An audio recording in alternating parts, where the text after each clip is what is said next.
there is always room for improvement. So in terms of the improvements that I see in the future, more automation definitely is needed.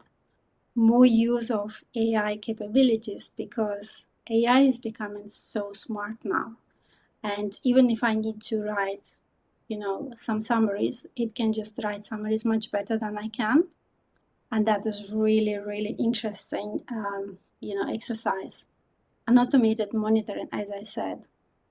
I think the next step that I know a lot of industry champions are working on is the hedge optimization. Is looking how can we dynamically adjust ourselves, adjust our hedges. So that's interesting topic that fascinates me for a number of years. I haven't been successful in delivering that, but I think it's coming to that outcome quite soon. So I know that number of people working in different organizations, working in banks, are driving towards that, and I think it's just amazing progress that we've seen. So again, just summarizing what I was saying, why is it important, and how can we future-proof our model documentation and the way that we manage our models, right? So ask yourself questions. Can a new hire, can a model validator understand what is your model purpose?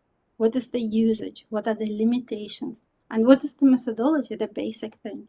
Can they understand by just glancing through the model documentation? If they cannot do it in a short period of time, the model documentation isn't good enough.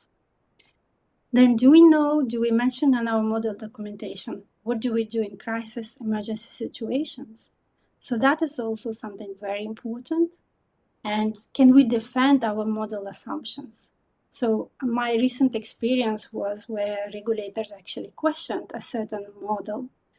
And they said, well, we want you to explain more about why your model assumptions are such and such.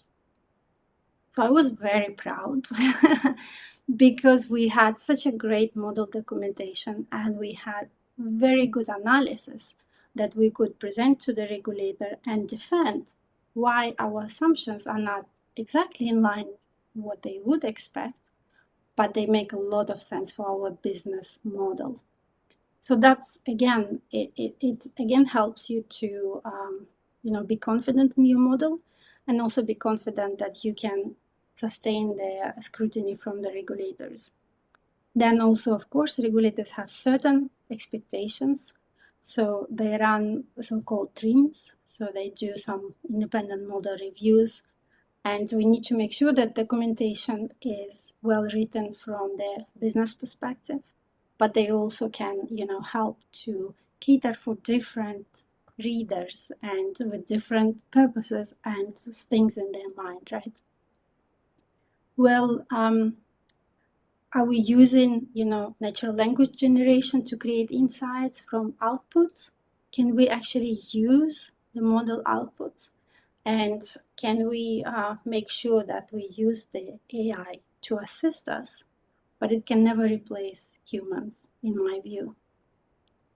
Yeah, so I think I am at my time now. So it will be interesting to actually open the floor, maybe ask some questions, and understand if anyone wants to share their experiences. Svetlana, thank you so much. That was fantastic. Thank you. Short but sweet. I liked your checklist. I liked the previous slide as well. So really appreciate that. There's lots to talk about there. That quote you said, every treasury is only one model away from catastrophe, someone such a, that was me, wasn't it? No, I'm joking, right? Okay, no, I really liked you. I'm sure I've said that. No, thanks very much for that. I did like the checklist at the end. I think that's value add for any bank to take that single slide away and run through it, because that's exactly what we want in place. Model risk management generally, but specifically documentation. Now, this is an important, but dare I say it, almost tedious thing, which is why AI can potentially be very helpful.